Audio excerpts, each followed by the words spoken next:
Olá, meu nome é Felipe Martins de Oliveira e você está ouvindo a série Espiritualidade para Todos os Dias.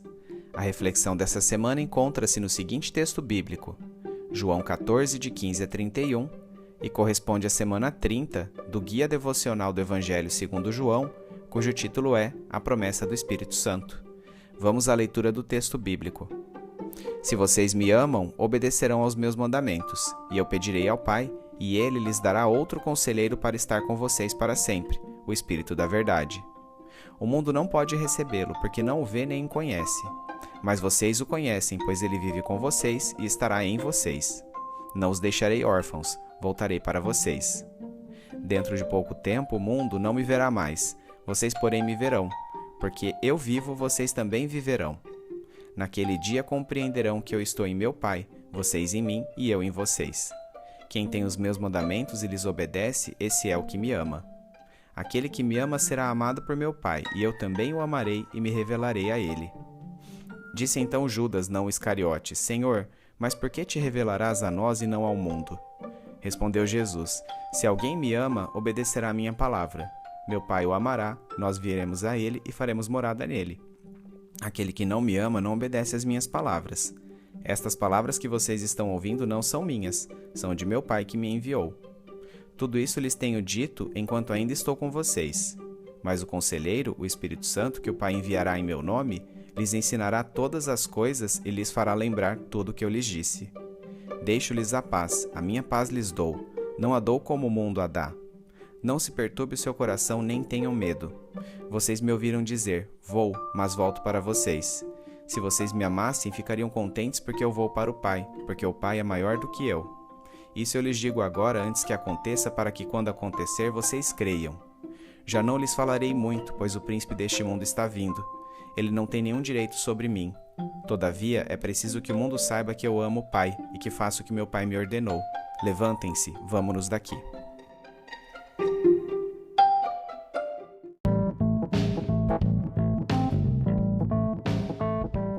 Neste trecho, Jesus continua seu discurso de despedida aos discípulos.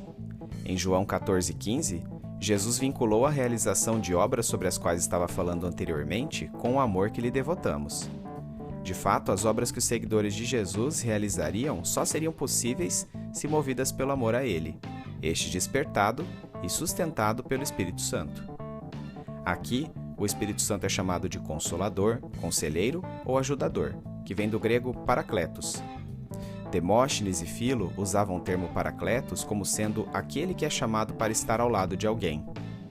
A princípio, o vocábulo era empregado como sinônimo de advogado, mas depois os gregos estenderam-no para aquele que fornece qualquer tipo de ajuda, incluindo conselho e conforto. O Espírito Santo, assim, é a continuação da presença de Jesus Cristo entre nós, embora sob uma categoria diferente de manifestação. O Espírito Santo é chamado de Espírito da Verdade porque manifesta a verdade de Deus objetivamente aos homens, tornando-a conhecida e passível de ser colocada em prática. Por não ter recebido a Jesus, o mundo também não conhecerá nem receberá este Espírito. Àqueles que se tornaram discípulos de Jesus, por outro lado, ele promete que o Espírito Santo habitará neles. A partir da ressurreição de Cristo, o Espírito Santo estaria com os crentes e nos crentes. Sua atuação não mais seria esporádica, como ocorria no Antigo Testamento. A permanência do Espírito Santo seria a garantia de que Jesus um dia voltaria à Terra pela segunda vez. Por causa da ação do Espírito Santo, os discípulos de Jesus se tornariam um com ele, unidade de caráter semelhante àquela que ele e Deus Pai manifestavam. Para o evangelista João, o amor não é um sentimento, mas uma união de vontades entre duas partes. Na prática, isso obrigatoriamente envolve obediência. Dessa forma, este amor, que é fruto da ação do Espírito Santo de Deus, deve necessariamente ser prático e em atitudes. A este ponto, Judas, não Iscariotes, também chamado de Tadeu, perguntou a Jesus por que ele haveria de manifestar-se como Messias exclusivamente àquele pequeno círculo de discípulos. Judas Tadeu está sugerindo que Jesus se manifeste sob alguma forma visível, poderosa e convincente, segundo era esperado dos judeus daquela época, a fim de que o mundo todo fosse a ele subjugado do ponto de vista político. A resposta de Jesus em João 14, 23 e 24 é: Se alguém me ama, obedecerá à minha palavra. Meu Pai o amará, nós viremos a ele e faremos morada nele. Aquele que não me ama não obedece às minhas palavras. Estas palavras que vocês estão ouvindo não são minhas, são de meu Pai que me enviou. É simples perceber que aquele que não ama Jesus não obedece, desconsiderando seu caráter messiânico e as palavras do próprio Deus. Com isso, Jesus está dizendo que mesmo a manifestação mais sublime e poderosa não seria recebida por aqueles que não o amam, pois já estavam determinados a condená-lo. Os ensinamentos de Cristo seriam relembrados aos discípulos pelo Espírito Santo, trazendo-lhes paz verdadeira. Nas suas saudações de paz, o mundo só consegue expressar um desejo ou anseio por ela, mas não a concede efetivamente. A paz que Cristo nos dá, contudo, é real e presente. O filósofo grego Epicuro ensinava que uma tranquilidade mental era alvo desejável da ética humana, o que, segundo ele, poderia ser alcançado pela eliminação do desejo em contraste com sua satisfação. Jesus Cristo nos ensina que esta tranquilidade mental não pode ser alcançada mediante disciplina pessoal, mas é um presente celestial que nos é concedido à medida que estabelecemos um contato dinâmico e constante com Deus, por meio do Espírito Santo. Através de sua morte, ressurreição e ascensão aos céus, Jesus Cristo lideraria os homens no caminho de volta para Deus, o que deveria ser motivo de muita alegria para seus discípulos, ainda que aquele momento de despedida fosse de profunda melancolia. Jesus sabia que, de certa forma, a obra satânica fora bem sucedida, pois Judas Iscariotes o entregara à traição, e soldados já se reuniam para aprisioná-lo e conduziriam na crucificação por ordem dos religiosos judeus em cerca de 24 horas. Aos discípulos, isso poderia aparentar uma dissociação do plano de Deus Pai com a vitória do príncipe deste mundo. Entretanto, Jesus está dizendo que sua entrega à morte é voluntária, como demonstração de obediência à vontade de Deus Pai, para que todos saibam que Ele o ama profundamente.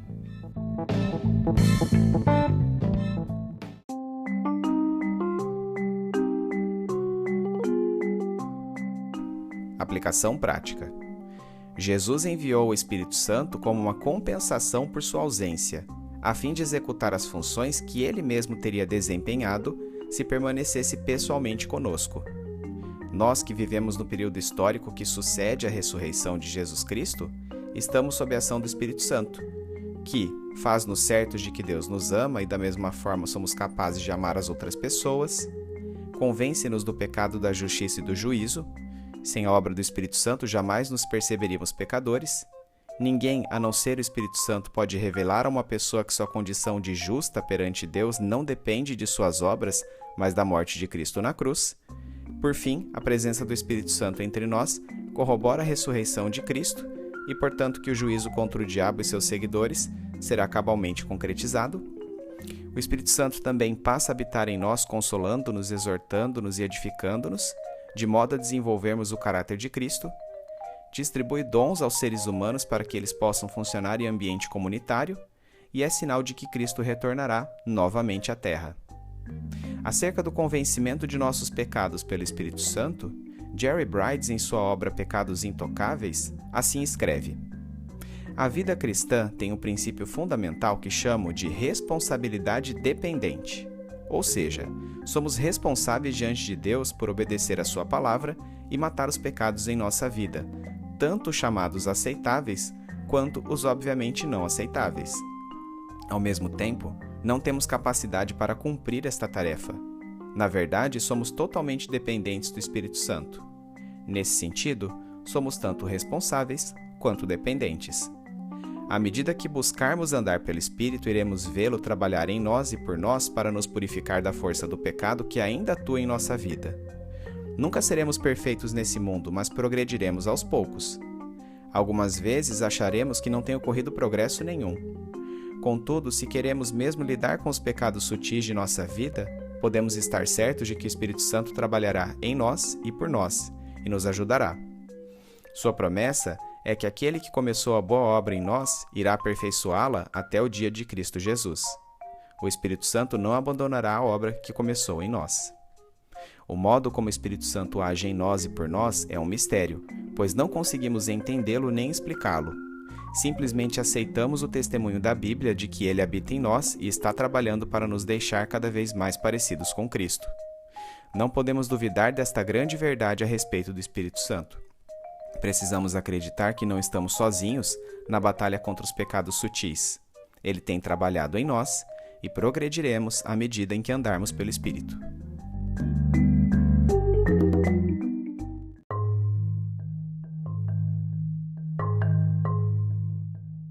Trazendo da mente para o coração. Fachos de luz discernem fio a fio a barba do Mestre. Uma úmida e suave brisa sopra, aliviando o calor desértico do dia. Jesus discursa belas palavras. Palavras de despedida falando de sua união com Deus Pai e confortando nossos corações. Em seu largo sorriso, tento dimensionar a glória que ele vislumbra. Mas as esporádicas vezes em que ele franze as rugas de sua testa quando fala de seu sofrimento parecem ter mais peso para mim neste momento. Sorvo de cada frase sua com um misto de gratidão e apreensão. Gratidão pelos ensinamentos, pelos momentos vividos e pelo redimensionamento de vida que sua presença conferiu-me. Apreensão porque ele diz que se vai, e há muito aprendi a viver por ele e para ele. Não sei se saberei mais viver sem ele. Eu, um de seus discípulos, agora não terei meu rabi diante de mim para chamar, para me ensinar e me aconselhar. Quando ele morrer, como diz que ocorrerá, como poderei continuar vivendo da mesma forma que antes? Como fingir que ele nunca existiu? Como apagar as marcas indeléveis de sua presença? Eu lhes dou minha paz, ele diz. Mas será que é possível sentir paz sem contemplá-lo, sem tê-lo ao meu lado? Não se perturbe o coração de vocês, ele repete. Mas como não se abalar quando se descobre que o Deus onipotente irá morrer? Eu me entrego à morte não porque o diabo possa fazer algo comigo, mas porque Deus Pai quis que assim fosse, e como prova de amor, obedeço a ele indiscutivelmente. Mas não pensem na morte como o fim das coisas. A ressurreição é a chave de tudo. Ele enfatiza. Somente tendo os olhos fitos em minha ressurreição é que vocês crerão que a ressurreição futura de vocês também é possível. Não se perturbe o coração de vocês. Como eu disse, morrerei, mas tornarei a viver. Feito isso, voltarei para Deus Pai e deixaremos tudo pronto para receber cada um de vocês, filhinhos queridos, quando eu vier a esta terra pela segunda vez. É preciso que eu vá, senão nada disso ocorrerá. Mas deixarei alguém como garantia de que um dia voltarei, o Espírito Santo. O Consolador, o advogado, o tradutor das minhas orações erradas, o intercessor, o trabalhador dos corações, o restaurador da verdade. Senhor, vislumbra o temor dos discípulos durante o discurso de despedida do Mestre. Quase posso perceber as entonações de suas palavras como se eu mesmo estivesse presente ali. Lendo esta passagem bíblica, arrepia minha pele pela sensação de abandono daqueles que haviam convivido com Jesus intensivamente. Sinto-me como um mergulhador de quem o fôlego é repentinamente retirado, como um carro que perde os freios na descida, como um pássaro com as asas quebradas pairando no ar. Mas recobro o senso de propósito crendo nas palavras de Jesus.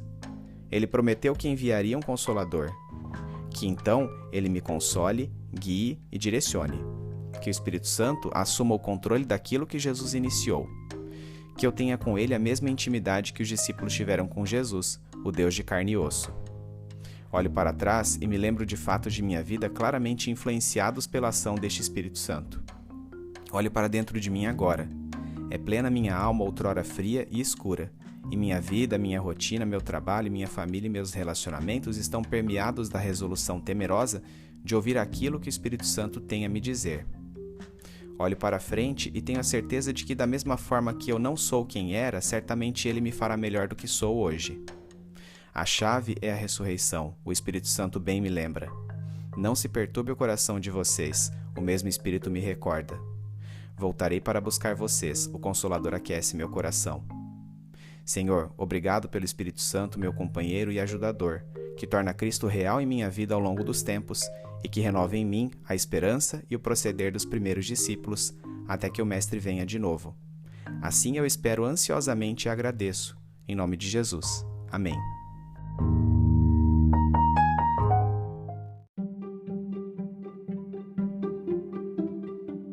Medite mais sobre este texto ao longo da semana. Domingo, leia o texto de João 14, 15 a 31, bem como os comentários sobre ele. Segunda-feira, por que o evangelista João se refere ao Espírito Santo como Paracletos? Terça-feira, por que Jesus preferiu revelar-se a um pequeno círculo de discípulos em vez de manifestar seu poder de modo visível ao mundo todo, como sugeriu a pergunta de Judas Tadeu? Quarta-feira, lendo novamente João 14, 30 e 31, responda: de que maneira Deus se utilizou das obras do diabo para levar a cabo seu plano salvador à humanidade? Quinta-feira, relembre o conceito de responsabilidade dependente cunhado pelo escritor Jerry Brides em seu livro Pecados Intocáveis e sua relação com o agir do Espírito Santo em nós e por nós. Sexta-feira, em sua vida você é capaz de perceber a ação do Espírito Santo convencendo de seus pecados, até mesmo os sutis, isto é, tornando-o não reincidente em suas faltas, consolando e confortando em meio às adversidades, e relembrando do que Jesus fez e fará a você e à humanidade? Sábado, quais as implicações práticas do texto de João 14, 15 a 31 para a sua vida?